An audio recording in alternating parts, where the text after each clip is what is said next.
Hello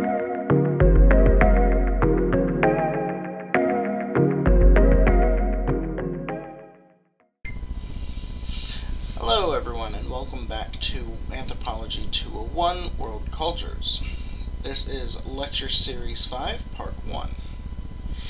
In this lecture series, we will be rounding out our anthropological journey by discussing ideology and systems of meaning, and then exploring cultures from our last subsistence strategy, which is agriculture.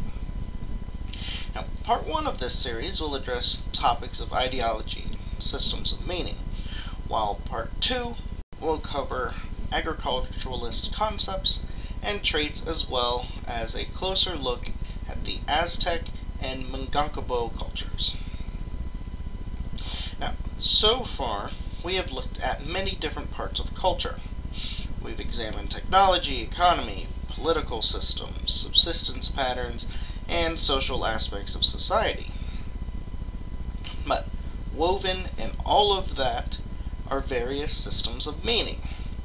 Now, a system of meaning is something that expresses and or explains humanity, existence, or any other aspect of life. It is art, it's religion, it's the natural, it's the supernatural, and it's how we as humans attempt to explain the unexplainable around us. So today, we're going to look at art, religion, and the supernatural and their functions for culture and society. So, every society since the beginning has had some form of art, be it primitive effigies to incredibly complex musical symphonies. For centuries, people have, from a variety of disciplines, including philosophers, and, we've got anthropologists, politicians, art historians, and artists themselves have all attempted to create a definition for art. But each definition varies in purpose, according to the definer. The artist defines art by the creative process. The politician's definition would he would put the emphasis on the communicative aspects of art. And the art historian would elicit, art's emotional responses to the viewer. And the anthropologist might define art in terms of the role or function it plays in society. But whatever the definition may be, there are 5 basic elements that must be taken into account. Now, the definition does not have to have all 5, but should include most of them. Number 1, the artistic process should be creative, playful, and enjoyable, and need not be concerned with the particularity or usefulness of the object being produced. Now, number 2, from the perspective of the consumer, art should produce some type of emotional response, either positive or negative. Now, number 3, art should be transformational. Now, an event from nature, such as a cheetah running at full speed, may be aesthetically pleasing in that it evokes a strong emotional response, but it is not art. It becomes art only when somebody transforms the image into a painting or dance, song, or poem. Now, number 4, art should communicate information by being representational. So, in other words, once the object of art is transformed, it should make a symbolic statement about what is being portrayed. And lastly, number 5. Art implies that the artist has developed a certain level of technical skill that is not shared equally by all people in a society. So, some people have more highly developed skills than others because of the interplay of the individual's interests and opportunities with genetically based capacities. Now, there are different forms of art, different art forms. We have the body arts, the visual arts, the performing arts. Now, typically, in small-scale societies, we see body arts and performance arts as the dominant art form. Whereas in more complex societies like our own, we see a great mixing of all three. We have large museums devoted to visual arts. Now, interestingly enough, if you visit these establishments and looked at the Western arts, you would typically see fantastic paintings and highly detailed, lifelike sculptures, beside of which is usually a sign or some sort of little plaque that says who made it, the year it was made, and possibly where it was made. Now, if you visited the African or Polynesian wing of the museum and looked at the exhibits there, the artist is typically not named. Instead, you will see the name of the collector who purchased the item and an elaborate description of the materials used and where it is from. Now, the reason for this may or may not be the purpose or functions of art differ from one society to the next. Now, one difference from small-scale society art and complex society art is the lifestyles. So let's take a minute. Let's think about this. Why do we typically see more performance and body arts outweighing the visual arts in small-scale societies? Why do we only see small works of visual arts in societies that are foragers or pastoralists, for example? Well, because, simply put, large art is a pain to pack up and move with nomadic. So, the second significant difference in the art of small-scale societies and complex societies stems from the different levels of labor specialization. So, since the Neolithic Revolution, which was about 10,000 years ago, some people of the population were able to specialize in art and develop their skills because there was no longer a large burden with having to forage all the time. So, now, as a general rule, as societies become more specialized, they also become more stratified.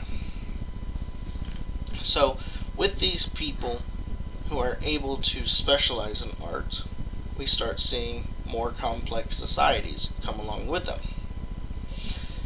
Now, the aesthetic critics responsible for establishing artistic standards in complex societies are invariably members of the upper class. So, the third contrast from small-scale art and complex society art is that art in complex societies is associated with the elite. Now, in addition to these three fundamental differences, art in small-scale societies is often utilitarian in nature, meaning that it serves a function as well as being, nice to look at. So, what is the purpose for art? Why is it found in every culture? Well, the functions of art can be divided into two basic types. First, how artistic elements function for the psychological well-being of the individual. Second, how they function for the well-being and continuity of society as a whole. So, how they make the individual feel and how they make society feel. Now, it is generally agreed that art is a source of personal gratification for both the artist and the viewer. So, the psychological benefits of art can be seen in two forms. One, the release that is felt by the creator of the art, and two, that the art can invoke a pleasurable emotional response for the viewer. So the guy creating this can, get his feelings out and get it out of himself. And the viewer can in turn, sense some of that. And they can, these artistic forms, be it painting or dance or poems, can evoke that emotion that was released by the creator into the viewer. Now, this balances the stresses in their everyday life. Now, however, it is also possible for art to have the opposite effect by eliciting negative emotions. The artistic process, if not successful from the artist's point of view, can result in increased frustration and tension. And moreover, any art form is capable of provoking disturbing or even painful emotions that can lead to psychological discomfort for the viewer. Okay, so let's move on to religion. Now, religion was first studied from a scientific stance rather than purely theologically in the beginning of the 19th century. Now, cultural anthropologists have devoted considerable attention to analyzing religion since they began to make direct field observations of people in the world. Now, these interpretations are not always agreed on, nor the methods on how to interpret religion. So, we shall define religion as a set of beliefs in supernatural beings and forces directed at helping people make sense of the world and solve important problems. Now, anthropologists have long observed that all societies have recognizable set of beliefs and behaviors, and that they can be all called religious. Now, according to George Murdoch, all societies have religious rituals that appease supernatural forces. All societies have a set of beliefs concerning what could be called, the soul or human spirit, and all societies have, some notion about life after death. So, the central issue for anthropologists is not to determine which religion is better or more correct, but rather to identify the various religious beliefs in the world, as well as how they function and to what extent they are held. Now, they also look at the degree to which they affect human behavior. Now, one of the problems faced with studying religion is how to distinguish between religious and non-religious phenomena. For example, when a Kikuyu leader sacrifices a goat at the grave of an ancestor god, is he engaging in religious behavior. Now, he is calling the ancestor god to intervene in the affairs of the living. Or is this economic behavior, since the meat of the sacrificed animal will be distributed to and eaten by members of his kin group? Or is this kinship behavior, because kin will have a chance to express their group solidarity at the ceremonial event? Now, another problem is that not all societies define natural and supernatural the same. For example, we say that anything we cannot explain through reason or science as supernatural. But the Nyoro in Uganda have a word for sorcery that means to injure another person by the secret use of harmful medicines or techniques. To injure another person by the secret use of harmful medicines or techniques. So sorcery can take on many forms in Nyoro society. For instance, if I were to take some hair and fingernails and put them in a horn from an animal and hide it in someone's roof with the intent of causing that person harm, I'm using sorcery. Now, if I take some poison and taint this guy's food with the intent to cause him harm, I am also using sorcery. Now, in our court of law, if I did that first example and he just happened to die as well, we're not going to link that to me. It's going to be considered something else. However, if I take that second example of sorcery, of Nyoro sorcery, I'm definitely going to prison because I definitely poisoned that guy. Now, anthropologists who study supernatural beliefs cross-culturally have long been fascinated by the relationship between religion and magic. While some anthropologists focus on the similarities between the two and others on the differences, it is important to remember that cultural anthropology takes a holistic approach to culture, so we really should be considering both as equally important.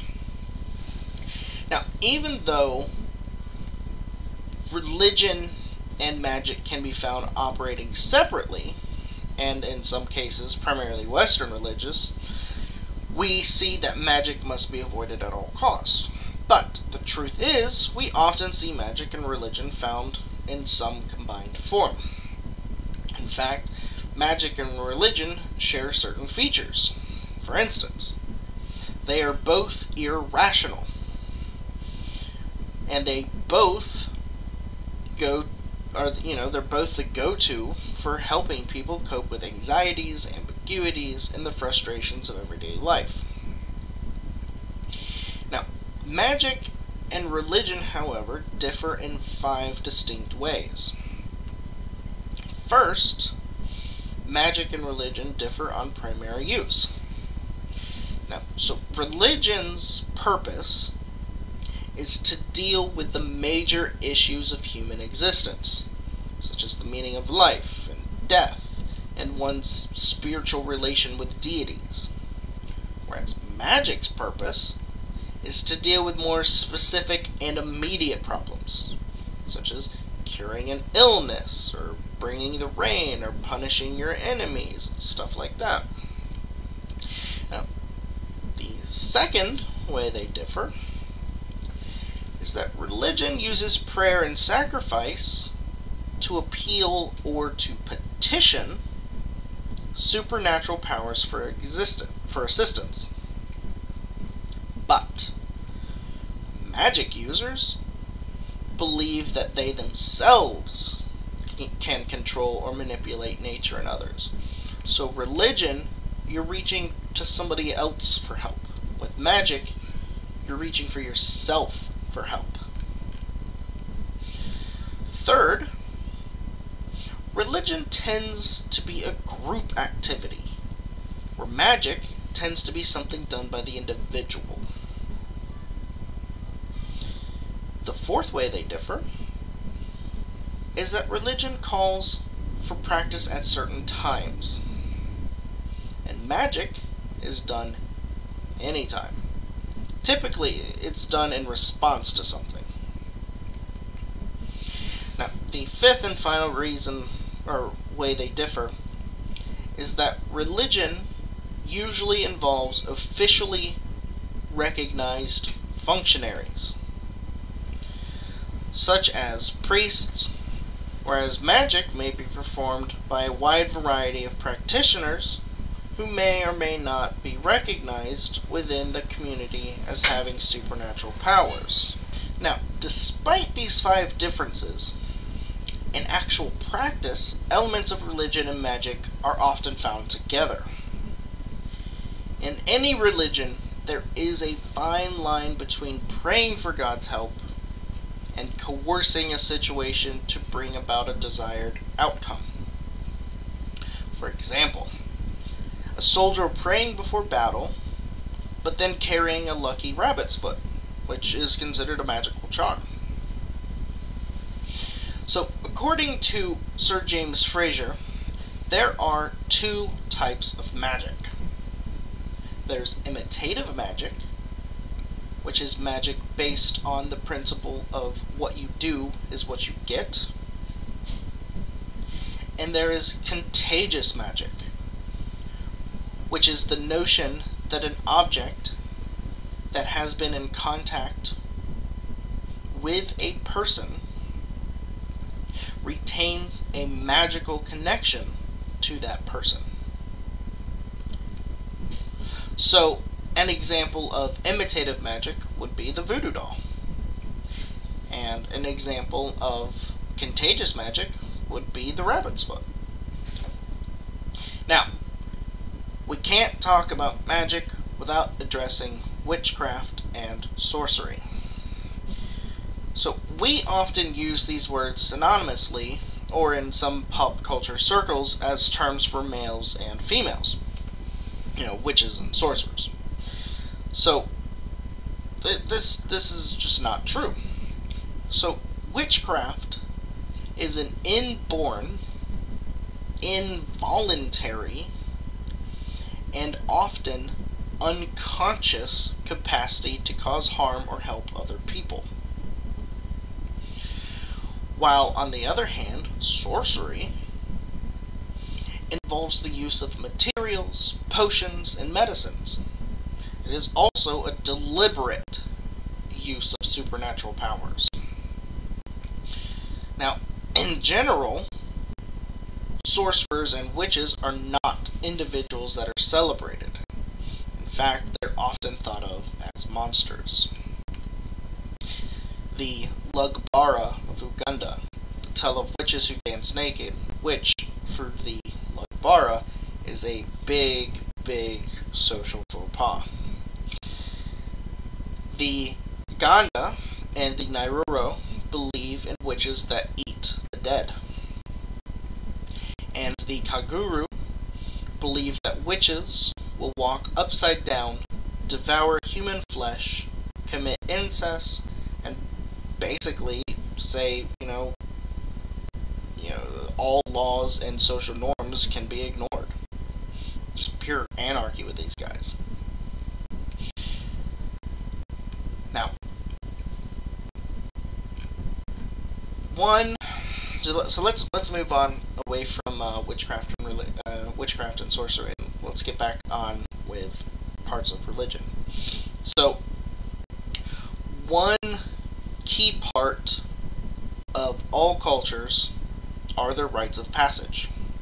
Now, these are typically part of some sort of religious ceremony, or this can be outside of religion, and it's just some phenomenon that all members of society go through in order to progress from one stage of their life to the next. Now, the majority of these rituals take place when a child becomes an adult. But rites of passage can include birth rites, puberty rites, and death rites. They happen throughout the whole life cycle. Now, for us Americans, we typically see these as, coming home from the hospital parties with the new babies. Obtaining our driver's license is seen as a rite of passage, and the funeral. Each of these occurrences notes a passing from one stage of life to the next. Now, I have included 3 different rites of passage from different cultures from around the world to help illustrate the diversity seen in rites of passage. So the first one I'd like to talk about is the Maradujara, found in Australia. So, when a young boy comes of age, he is taken to a secluded area and laid down facing away from a fire. Now, another man will come and sit on the boy's chest, while an elder will pinch and twist the boy's foreskin and then slice it off.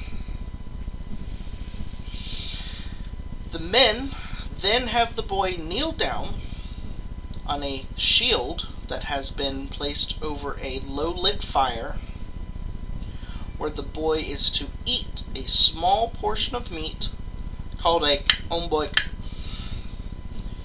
Now, he has to do it without chewing, and once swallowed, he is a man. Now, the fun part is that meat is his now cut off foreskin.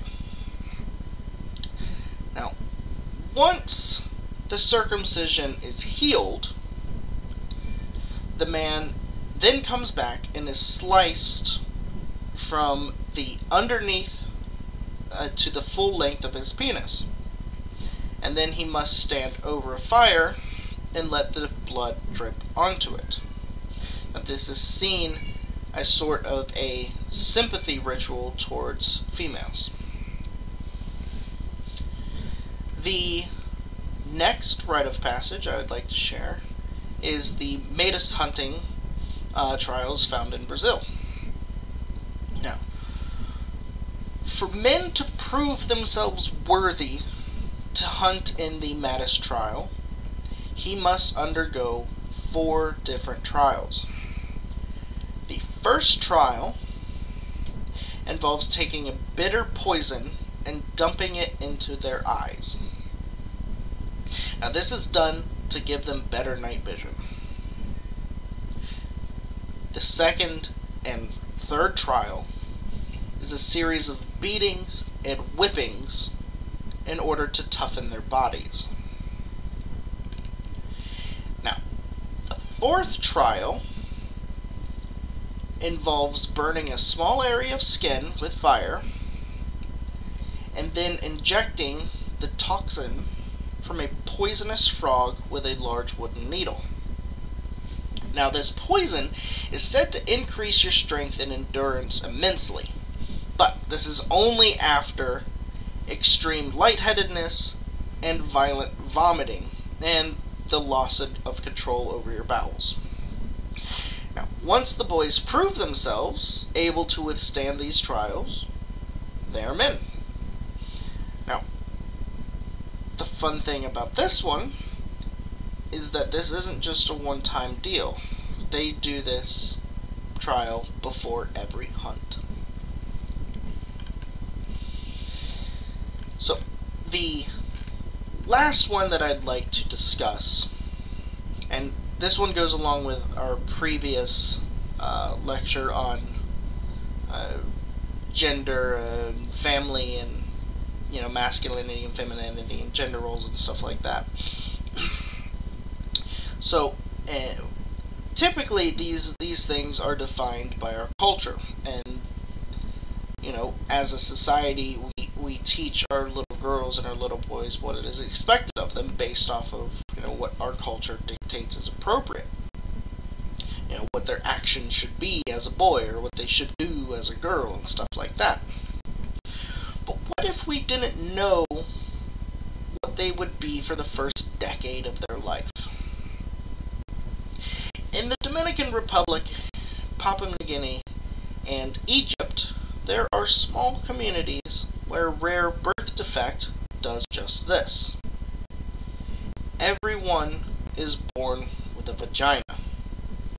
Then, at the onset of puberty, it either stays a vagina or it grows into a penis. Now, this is called 5-alpha reductase deficiency. So, basically what happens, while still in a fetus, we are neither male or female. And as we develop, different enzymes switch on at different times to make different things develop. So, there is a recessive trait that causes the 5-alpha reductase enzyme to not trigger. Now, this enzyme is responsible for taking testosterone and turning it into dihydrotestosterone, or DHT. Now, DHT is responsible for sex development and primary sex characteristics. So without it, the penis never develops, and it just looks like a vagina. So, as you progress through life, and then when puberty finally hits, the testosterone comes in, and it finally kicks it on, and it grows. Or, it doesn't kick on, and you stay a female. So, as you can see, there is significant diversity amongst what different cultures deem as a rite of passage from one part of your life to the next. It could come in the form of getting your driver's license like us, or wearing banana leaf mittens full of bullet ants for a set amount of time to prove that you're an adult.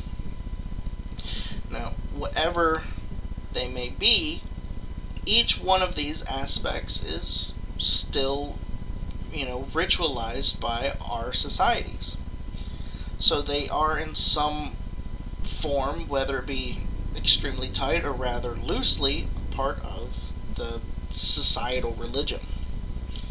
So the last aspect of religion that I'd like to cover is the functions of religion. So, the anthropological studies of religion are no longer dominated by the search for origins, origin stories of creation. Now, the focus is on how religious systems function for both the individual and as society as a whole. So, because religious systems are so universal, it is generally held that they must meet a number of important needs at both personal and societal levels. So there are social functions of religion, and there are psychological functions of religion. So first, let's talk about the social functions. One of the most popular explanations for religion being a cultural universal is that it performs important functions for the overall well-being of the society. Now, there are 3 social functions of religion. One is a form of social control. It allows for society to have some set of rules to go by. 2, conflict resolution. Along with these rules, there's always some dictate or set of procedures to resolve conflicts. And 3, it acts as a reinforcement of group solidarity. We all want to belong to something. We all want to belong to a bigger group than just ourselves, and religion allows us to do that.